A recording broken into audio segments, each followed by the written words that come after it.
Par exemple, quelqu'un arrive en avion, demande l'asile à l'aéroport, on fait une entrevue initiale, on remplit des formulaires, on remet un nouveau formulaire et c'est ce formulaire-là, finalement, là, qui fait qu'en sorte que le client va se retrouver dans le bureau d'un avocat qu'on appelle cela dit, notre rôle à nous, comme ce qu'on disait tout à l'heure, c'était d'examiner la demande et de voir s'il y a un minimum de fondement dans la demande. Donc là-dessus, nos agents se basent, regardent si, bon, la personne, d'abord, est-ce qu'elle est identifiée? Est-ce qu'on sait c'est qui cette personne-là? Est-ce que l'identité de la personne est bien établie?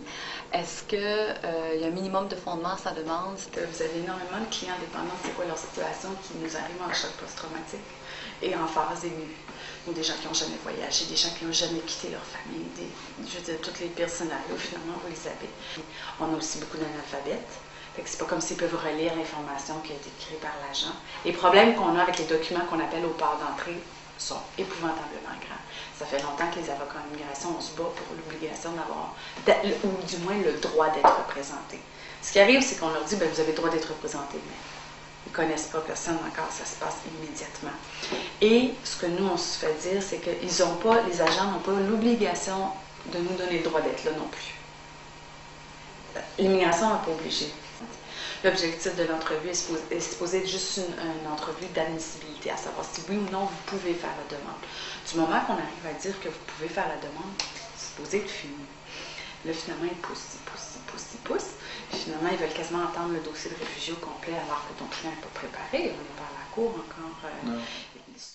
Ici, à Citoyenneté Immigration Canada, quand on examine la demande de quelqu'un qui invoque des risques dans son pays d'origine, c'est bien sûr ce qu'on fait, c'est qu'on se renseigne sur le pays d'origine, sur cette ethnie-là. Disons que la personne invoque qu'elle vient d'une ethnie qui est persécutée ou qui risque d'être persécutée, parce qu'on ne parle pas de persécution. Il ne faut pas être persécuté, il faut avoir une crainte d'être persécuté. Hein? Donc, c'est vraiment une nuance importante. Et on va examiner ce qui se passe dans ce pays-là et on est en lien avec tout ce qu'il y a de plus à jour là, en termes de ce qui se passe dans les pays. Et on prend la décision vraiment basée sur le pays en question. Je sais que ce qu'ils font, c'est principalement de siéger lors d'audience où ils vont entendre un demandeur d'asile expliquer son cas le plus détaillé possible. Ils vont essayer de faire parler les gens aussi pour savoir exactement, parce qu'il ne faut pas perdre de vue qu'un réfugié qui arrive ici est souvent en état de traumatisme, en état de panique. Donc, c'est le travail du commissaire de le mettre à l'aise, de lui poser les questions pour qu'il soit en mesure d'expliquer son cas de la meilleure façon possible. Parce que selon la loi, toujours, le fardeau de démontrer que vous pouvez recevoir le statut de réfugié, le fardeau de la preuve repose sur les épaules du demandeur. Donc, si le cas est mal présenté ou si il y a des faits qui sont omis, il se pourrait que le commissaire rende une décision négative parce que la personne est jugée ne pas répondre à la définition. Par contre, si c'est parce que la personne n'a pas tout raconté, bien à ce moment-là, le fardeau est sur ses épaules à cette personne-là. Et donc, le travail du commissaire, c'est beaucoup d'aller chercher le témoignage de la personne de façon la plus précise et la plus complète possible pour bien évaluer et cerner son cas et aussi pour établir la crédibilité de la personne. C'est très important que les réfugiés qui sont acceptés au Canada soient de vrais réfugiés. Une autre chose aussi, un autre principe, je pense, qui vaut la peine d'être mentionné, c'est que c'est au demandeur de faire de démontrer qu'il est satisfait aux critères d'immigration. Malheureusement, ce qu'on se rend compte, c'est que souvent, le client ou la cliente a l'impression qu'elle rentre là, puis on ne la croit pas. C'est un peu l'inverse de t'es innocent jusqu'à temps que tu démontres, jusqu'à temps qu'on prouve ta culpabilité. C'est on croit que tu mens jusqu'à temps que vous nous prouvez le contraire. En fait, il y a un autre enjeu en termes d'équité, c'est que c'est le manque de consistance, on pourrait dire, ou de qualité, d'uniformité de qualité des décisions de la Commission de l'immigration et statut de réfugiés. C'est comme un peu jouer à la loterie. Dans le sens que bon dossier, pas bon dossier, c'est jamais. Et ce qui est c'est particulier, je ne sais pas si vous avez parlé dans votre vie à des avocats dans d'autres domaines, sans qu'on puisse jamais garantir 100%, le médecin non plus ou la médecin, sauf qu'elle peut vous dire, bien, regardez, votre cancer est petit comme ça, dans 95% des fois où j'ai opéré comme j'arrivais à tout guérir. Bon. Nous, on peut pas. J'ai un super bon dossier, puis je regarde mon client, puis si je tombe sur commissaire qu'on appelle monsieur non ou madame non, ça va être non. Et si je tombe sur monsieur ou madame oui, c'est sûr que ça va être oui. Mais comme je ne sais pas qui je vais avoir ce beau matin-là, je ne peux pas vous dire. Donc ça, c'est la situation dans laquelle on se trouve.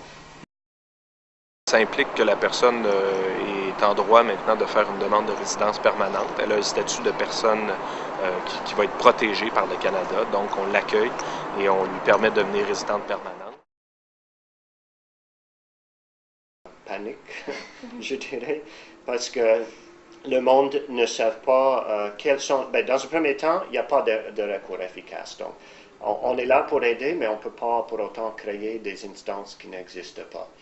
Ben, on n'a pas de droit d'appel, mais on a le droit de faire une demande d'autorisation à la Cour fédérale. Donc, la grosse nuance est que la Cour fédérale ne peut pas statuer sur le fond. Elle ne peut pas dire oui, madame, ou oui, monsieur, vous êtes réfugié. Elle peut juste dire il y a eu une erreur dans la décision, donc on retourne. Il y a des recours. Toute décision d'un fonctionnaire fédéral, y compris sur l'immigration, est susceptible de recours judiciaire devant la Cour d'appel fédérale. On appelle ça un contrôle judiciaire. C'est la base de la démocratie, c'est très important. Donc, nos décisions sont susceptibles d'être contrôlées judiciairement par la Cour fédérale et ultérieurement la Cour d'appel fédérale et en bout de course, là, si nécessaire, la Cour suprême.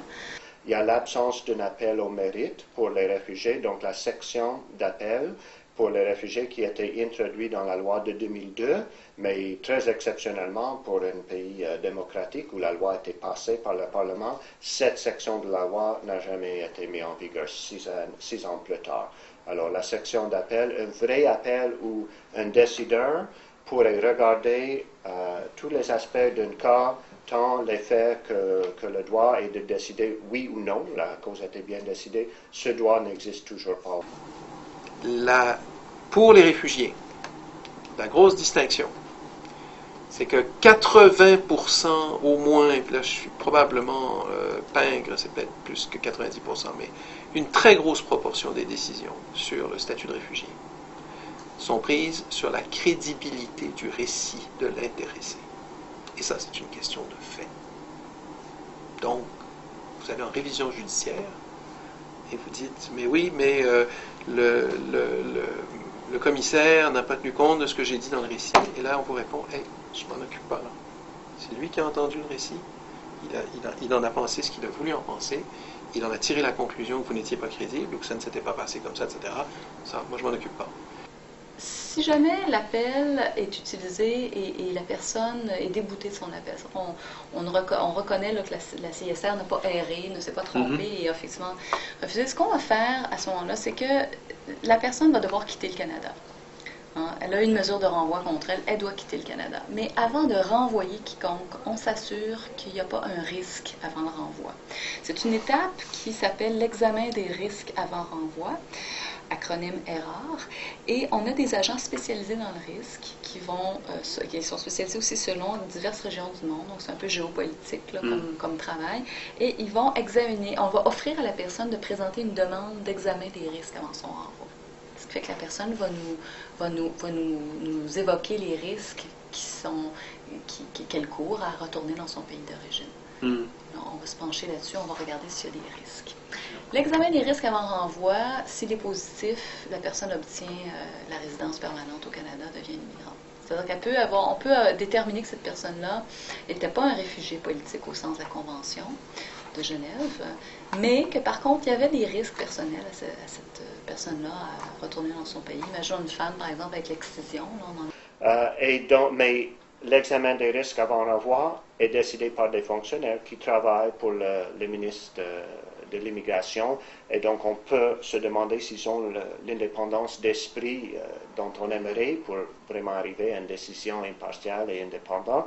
Et d'ailleurs, je pense que nos craintes sont révélées dans les chiffres parce que le taux d'acceptation au Québec, c'est aux alentours d'1% dans les années récentes. Ce qui arrive souvent, c'est que notre clientèle qui se retrouve devant les portes du Canada, là, à qui on dit bye bye, il faut que vous quittiez, ils ont déjà eu beaucoup de recours, ils les ont utilisés. Beaucoup de gens se sont penchés sur leurs décisions, parce que je ne sais pas si vous imaginez, là, mais ça fait beaucoup de demandes, beaucoup d'agents, beaucoup de paliers d'appel qui se sont penchés sur ce dossier, qui n'ont rien trouvé là, qui fait que cette personne-là satisfait aux critères de la loi ou même des exceptions aux critères de la loi. Et à un moment donné, ben, c'est ça, l'examen des risques avant renvoi se penche là-dessus, et dans 2 ou 3% des cas seulement, on voit quelque chose de nouveau qui ressort et qui fait que oui, cette personne-là est à risque et devrait recevoir la protection. La personne sera alors invitée à quitter le Canada. Dans plusieurs cas, elle sera détenue avant son départ.